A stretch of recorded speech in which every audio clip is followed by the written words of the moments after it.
Hello, everyone. Welcome back to E20 Zone TV, and I am just waiting for my fellow Americans to come into the house tonight. We're here to speak about the West Ham game, 1-1 draw with Brighton, and I am still gutted. If you've seen my afterthought, I'm gutted. I'm pissed off, and yeah, I'm raging. If I'm speaking being truthfully honest, I understand the criticism on certain players. I really do, and I'm just a bit lost tonight. I really am. But we're bringing our first guest, and that is my brother from another mother. That is Lucas, baby. How you doing, Lucas, mate? Talk to me. I am absolutely fucking Wow. gutted. So am I, mate. So am I. I'm going to keep this show pretty short and sweet tonight. I'm going to make sure that Katie K gets her say tomorrow night. I don't know where to start with this game, Lucas. Right, and I've got the notes here, mate, in my book. Right, we got absolutely ripped apart in that game. And let's be honest, Brighton should have scored before they did. What was you thinking, mate? Talk to me. This is your moment. I'm still trying to get over it, but I don't know. First off, what we talked about yesterday going to the match, we just did completely the opposite of what we expected. I thought we would be on the forefront, and we conceded 70% of possession at home. That's just absolutely unacceptable. Firstly, secondly, I don't really know what to say about our performance tonight. I don't think we played as bad as what everyone thinks, but when you get a goal disallowed to put you 2-0 up, that just changes everything. I'm going to disagree with you, Lucas, mate, and I respect your opinion, but I think we was at one stage, and I've got it written down here. In the first 26 minutes of the game, we had 25 passes. Like 26 minutes is a bloody long time in a football match. Do you know what overall, I mean? the game plan was fucking atrocious. Yeah. Conceding 70% of possession at home is just an absolute no. It doesn't matter what team, what club you are. Like that's just unacceptable. And again, the final third is just so fucking shit for God knows what reason. And I'm usually very optimistic, but my God, this is just depressing. It's depressing stuff now. It is, mate. I must admit, but I've got a guest all the way from Mexico, but it's not America, but it's Mexico, and it is my mate Matthew. How you doing, son? Hello, mate. Well, yeah, mate. Not absolutely fantastic. Sorry, just want to start off just to say a shout out to my granddad, a Silvertown boy, uh, West Ham's finest, on their books for a while, and unfortunately just passed away a couple of hours ago. I'm sorry to hear that, man. Yeah, thanks, guys. In London, and 93 years old, so can't complain. Season ticket holder for most of his life, and like I said, East London's finest. So just want to send out a shout out to the sky there to him.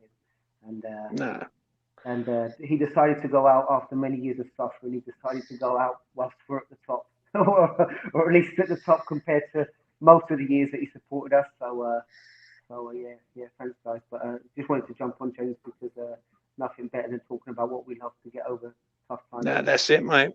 Matt, did you watch the game tonight? Yeah, mate, I did. Yeah. Yeah. What did you make of it, mate? Honestly. Well, like, sorry, mate.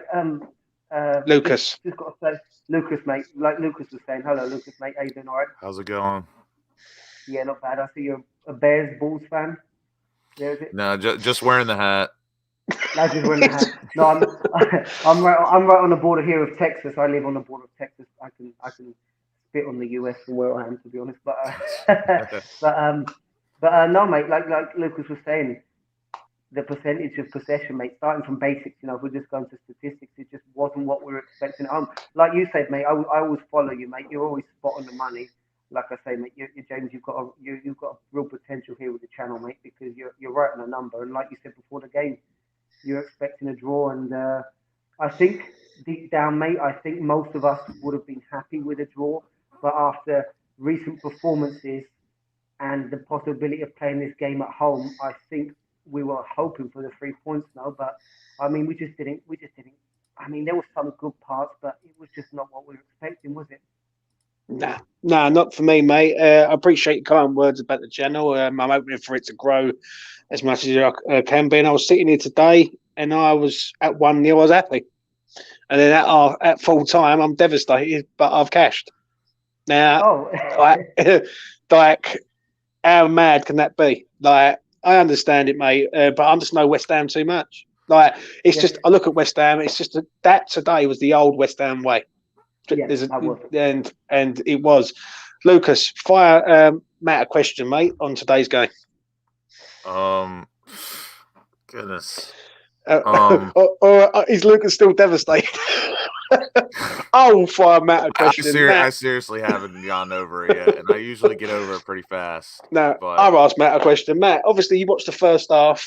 We went in at half-time 1-0. What was you thinking at half-time, mate? I really don't. I don't think we deserved it. I mean, I think that we had some good parts of play, mate, but I really thought we were riding our luck.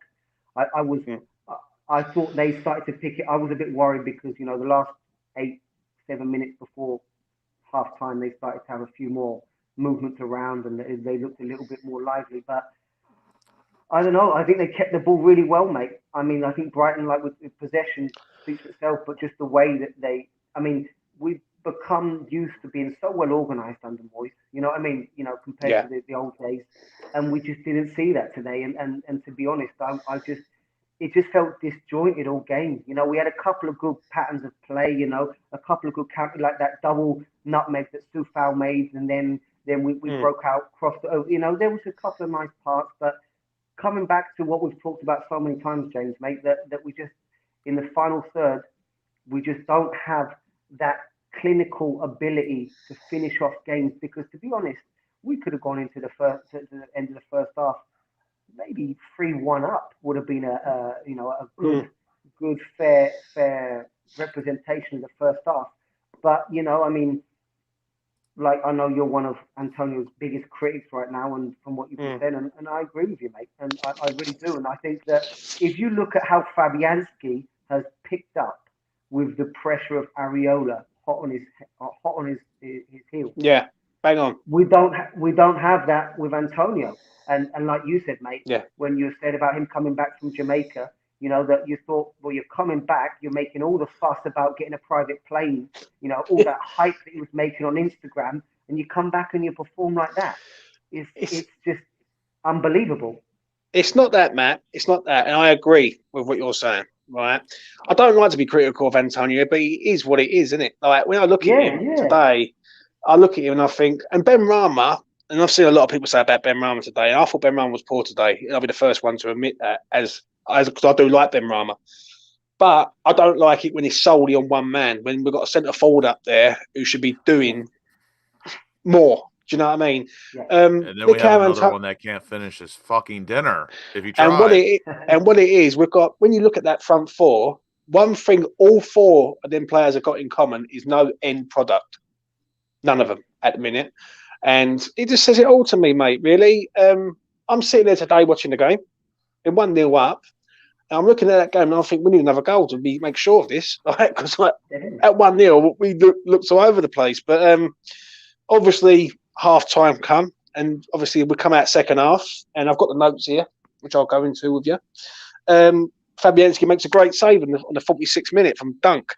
Yeah. And then we have the VAR stuff, which people are saying it's Moody. People are saying he's offside. There is no shot he was offside. No. I would need to see some other angles, but from what we have and what I saw, there's absolutely zero chance. Yeah, what do you make of it, Matt, over there? No, I didn't think it was. Looking back, I think with the amount of time that they took to look at it, and I think that it's like when you're sick, mate. The more, if you feel bad and you go to the doctors, they do something and they say you're all right. The more you look, the more studies you do, the more you're going to find something that's wrong with you. You know what I mean? Yeah, I 100% agree, yeah. Yeah. So I think they got to the point where I think they actually picked it to pieces so much. Yeah. They were just looking for something to find. You know what I mean? They were still wrong.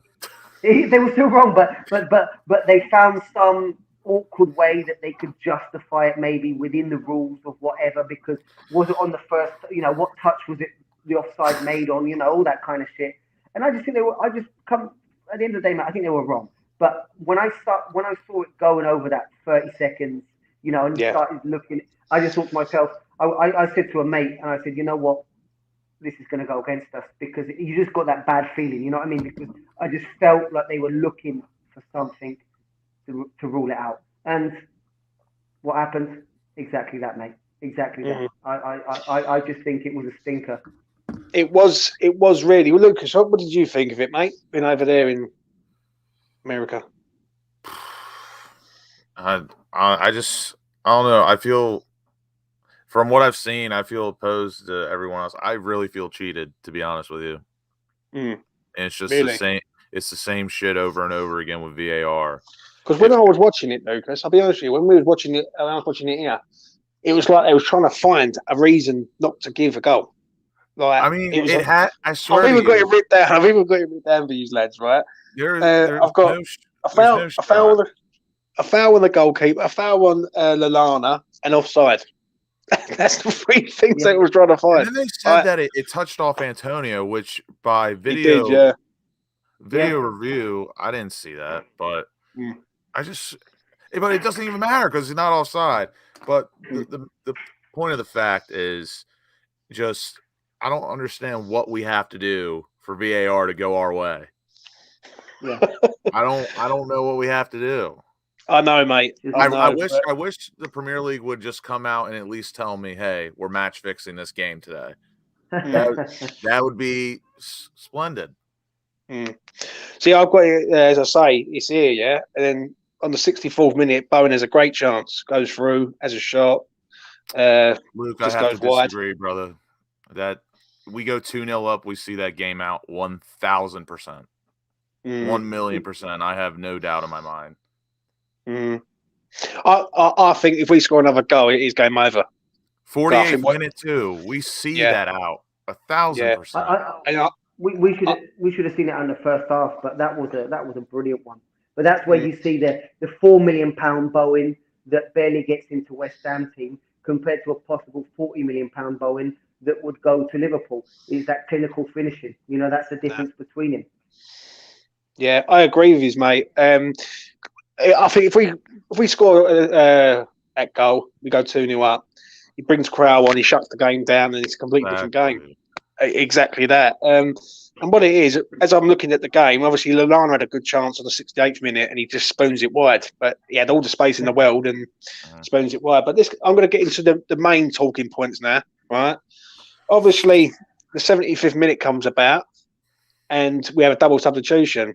I understand the Benrahma one because I thought Benrahma was poor going forward. So he brings Lanzini on, who I thought was very, very good. But the one I can't work out, and I still can't work out to this day, is why Fornals was off and Arthur was on. I do not understand this at all in the slightest. I'll ask you, Matt, first, then Lucas. What's your quick thoughts on them substitutions, mate? First. I think I will say something for Benrahma. He was poor. But I do think that he's one of the few people that tried to make things happen, and it was just one of those days that it didn't go well for him. So I think he looked doubly poor. You know what I mean? Because he and I think he was better wide, because that what lets him down is his decision making, especially when he's in the centre of the park. So I think he's a little bit better out wide. Lanzini, impressive. I mean, what does Lanzini need to do to get a start? To be honest, with the form that he's in, I understand maybe from a physical Brighton team, that's maybe why Moyes didn't want to start him and bring him on. But like you say, mate, Masuaku just didn't understand it, because if you take Fornals out of the team, you take away a massive motor. You know what I mean? Just one of those guys that even on a bad day, he gets up and down like Bowen. Fornals and Bowen are so similar in that way. And I think we just gave away ground when Masuaku came on. And I understand why you will want to bring Masuaku on sometimes, because he's willing to take on a man, he's willing to dribble. But when you've got Antonio playing as poorly as he was, I mean, Masuaku's there to put balls into the box, maybe a quick 1-2 on the edge of the box. But when Antonio's playing as poorly as that, I just don't see the reason for bringing Masuaku on. I agree, mate. Lucas, talk to me, mate. What was you thinking with them subs? So you know how I told you the other day, I thought it was criminal that Masuaku got subbed off. For I can't remember who it was for. at Man City. Yeah. Probably. It was the same today. I thought Fornals was one of our better players, and he was working his socks off. And I can't think of a fucking answer for that, because there's, like you said, you bring Masuaku on for one reason, and that's to get forward. And this could be true, but I find it, because I think this highly of Moyes, I would find it absolutely unbelievable if he subbed on Masuaku to double team Lamptey. Yeah, that's what it was, Lucas. That's what it was. Which is fucking maniacal. That just doesn't make any sense. I'd rather just sub on Diop. Yeah. Honestly, the whole fucking match today was just an absolute fucking shit show. It is, mate. It is, and you are back on the money. I don't like to laugh because I've got to laugh because I'm that angry that I have to laugh it out. But you are right. Like, I've just quickly go through a few things. So yeah, I'll go through a quick few things, and then we get to their goal. Obviously, and Declan Rice has a shot for a good save from Sanchez in the 79th minute. Then Antonio has a header, which Sanchez saves. Decent save, good header. And this is where it gets interesting. On the 85th minute, Adam Lallana goes off injured, and Brighton are down to 10 men. They're playing with 10 men for the rest of the game. And then Neil Maupay scores the goal. I'm going to start off first with this. You've got to give Maupay credit. It's a world-class finish. It's world-class. Like, if that's anyone else in the Prem, everyone's raving about it.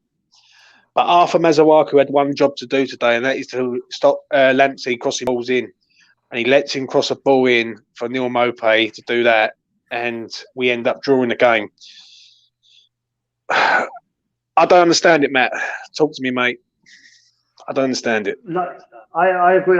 Going back to what Lucas was saying, I just don't understand. If it was a game where we just couldn't keep hold of the ball, Brighton dominated, and you want to shut out the game and you bring on Masuaku, or I just didn't understand what the logic was there behind that decision. And we know, and we've seen time and time again how poor Masuaku has been defensively. And like you say, if you're bringing him on for that reason, what the hell were you doing? I mean, I just don't understand it, mate. And not to take anything away from the goal, and Mopay's a real shithouse of a player as well. He's one of those guys that you fucking hate to see score, especially one of those. But credit where credit's due, mate. I mean, and it was coming, but I mean, it's one of those things that I just don't think we can understand. And I know Moyes in his interview afterwards was complaining about the disallowed goal.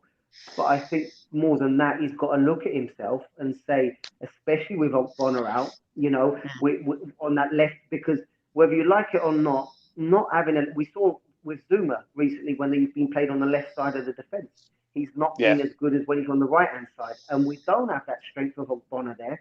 We don't have Cresswell, and to bring on Masuaku there, I just think was a really poor decision, mate. I just think he's got to hold his hands up and say, you know what, he read the game wrong.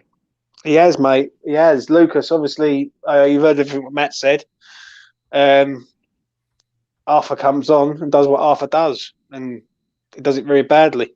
Talk to me, mate. I know you look devastated, mate. I've been there.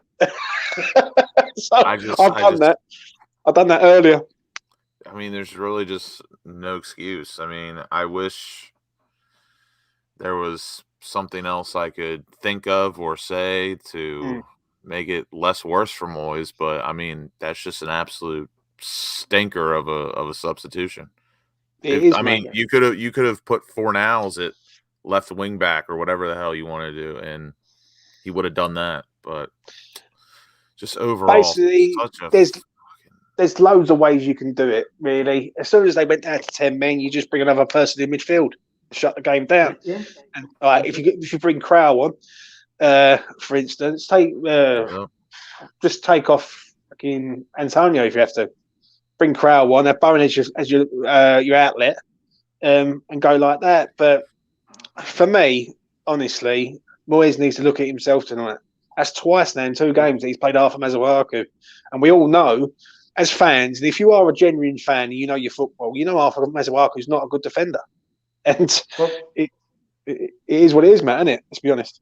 mate, if you look at the goal, number one, wasn't close enough to Lamptey. We know the threat that Lamptey is. You know, it's like if you're playing against Trent Alexander-Arnold on that side. You know what I mean? You can't give him half a yard. And then apart from that, if you look at him, he gets caught flat-footed. Yeah. It's just a simple. It's just a simple change of pace. He just takes a step and then brings that change of pace and just speeds past him. And you know what? I don't like to criticize Ben Johnson, but he's a young guy. I thought Johnson could have lunged in there. I mean, I'm a defender, you know, and funny enough, I've actually played against Adam Lallana when he was playing 2 years above. I actually played against him whilst he was at Southampton Academy. And, you know, when you're a defender, mate, you see a ball like that coming in at that time of the game, you stick a foot out. You lunge in, you know, you throw your leg up in the air to try and at least get something on it.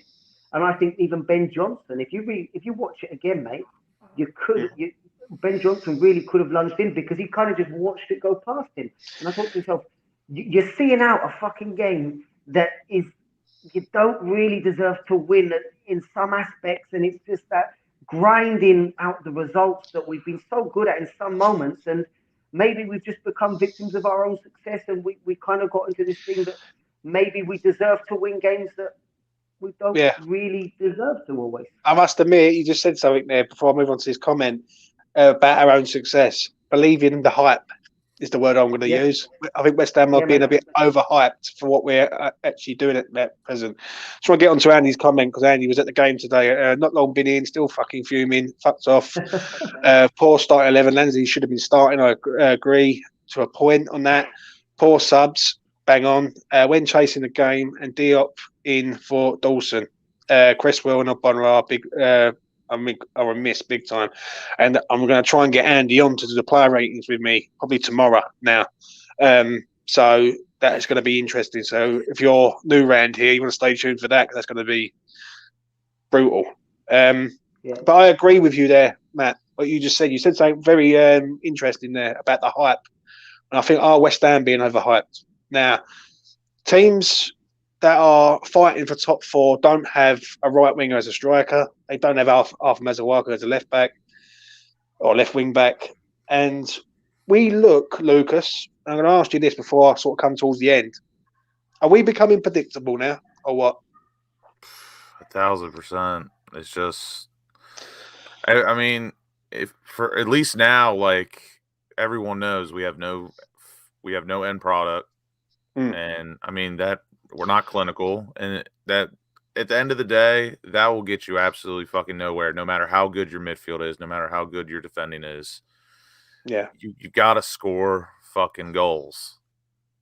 Sometimes more than one. Yeah. And do you know what it is? Right? You say something there, right, about scoring goals, and you are right.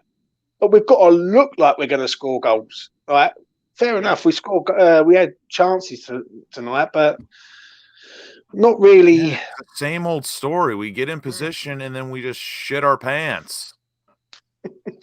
Jazz is one of my subscribers. Blue hearts in the chat for James. Yeah, I need a blue heart tonight, mate, because I'm heartbroken by that. Potter's knew the starting 11 before us. And we talked about Lanzini the other night, and like we're in one of those shitty situations where we know Benrahma is better than Lanzini, but something's got to change. So Saturday, I mean, it's hard not to say Lanzini shouldn't get a start, but is that going to work against Chelsea? I really don't think so. Do you know what it is though? And I'm going to say this before I leave the final word to you, Matt, and yourself. But it shows you how much we do miss Jesse Lingard at this club as an outlet. It's night and day to me. When I look at us last year, we was frighteningly good on the break. And I'll never forget the game. And I always bring this up on different platforms, on West Ham Reunited, anywhere where I go. The Arsenal game last year was the best football I've ever seen West Ham playing that first half hour. Right? And that was frighteningly good. I just don't see that with this team at the minute. I see a front four with no end product, with no pace. I think we look slow. Very, very slow, mate. Like extremely slow going And I forward. don't even think it's a confidence thing either. We just look incredibly shit for some Yeah. reason. Yeah, and it's ever since the international break. And someone brought it up in my comments and said about the Liverpool game. All the goals were like from set pieces. Like we're becoming like a Bolton Wanderers type That is team. my underrated, horrible thing about today. And I told you this yesterday. If anyone needed a goal, it was Souček. And then the fact that this shit happened today after he scores is fucking awful. I know, mate. I Breaks my totally heart. agree with you. So I'm going to bring it to an end now. But Matt, give us your final thought, mate, before we wrap up, son. Well, listen, mate. 1 point out of 9. Not top 4, not top 4, not top 6, not even top 8 form. You know, we've got a tough run of games coming up. Not easy over the Christmas period.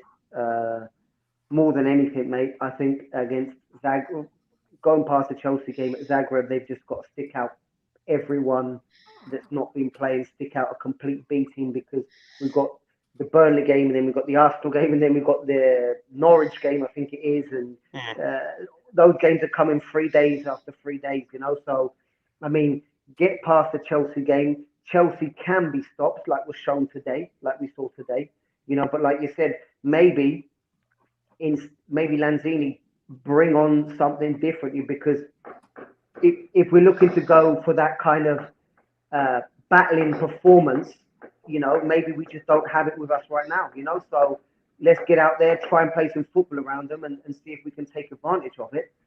Because at the end of the day, mate, I mean, with this run of form, we're going to be in trouble, you know. And like we've talked about so many times, we need that Christmas period good, and that January window to come in, and we need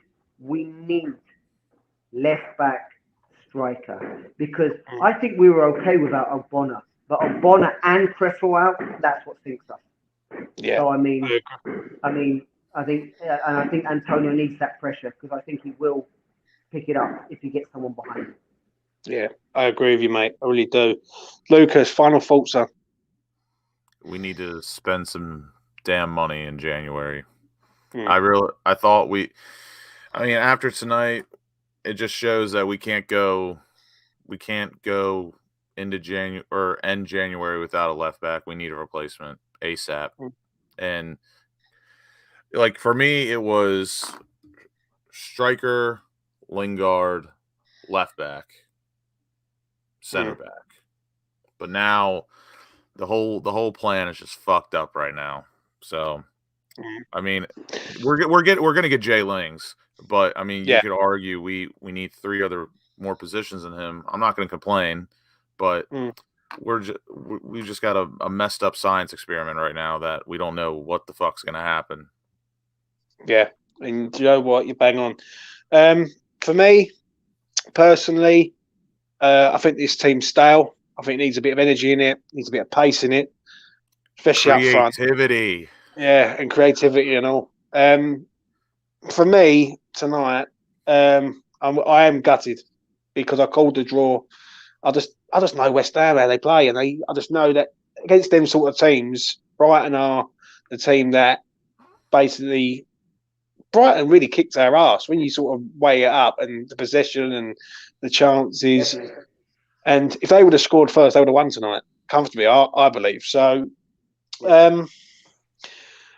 Saturday is massive, and it would not surprise me in the slightest if West Ham put in a masterclass performance. But at present, I'm not convinced. Moyes needs to have a look at himself tonight. I want to see some criticism of Moyes tonight. You don't bring Arthur on. It's twice he's done it now, and it's cost us 2 goals.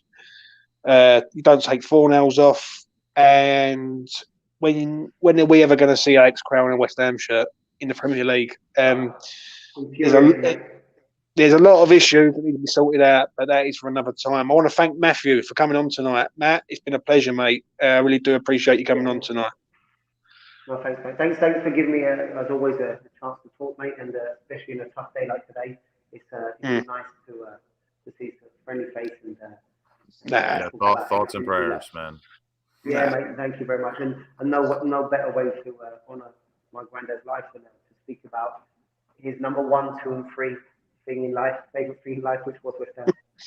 Nah, that's all right, Matt. I'm sorry for your loss, mate, and I will dedicate this video to the death of your grandfather. That's from me, mate. Lucas, thanks a lot as always, mate. My American brother. I really do appreciate your time. Always. And yeah, I'm gonna leave it on this. Gutted, disheartened, and yeah, it's just one of them. It's the West Ham way, mate. I'm afraid it's the old West Ham way, and we need to sort of end that shit as soon as possible. And yeah, R.I.P. Matt's granddad from all of us at E20. So yeah, I'll be back again soon for more content on E20. So check that out. There'll be a player ratings tomorrow, and basically everything else. Matt has gone. It's cut off from him, but he said goodbye. It's goodbye from Lucas, that man right there. It's goodbye from me. If you're new around here and you like my content, give me a subscribe. It goes a long way. It helps me out greatly. I'm getting my numbers up slowly but surely. But from me, keep the faith, people. Just keep the faith. It's goodbye from me. It's goodbye from Lucas. Take care all.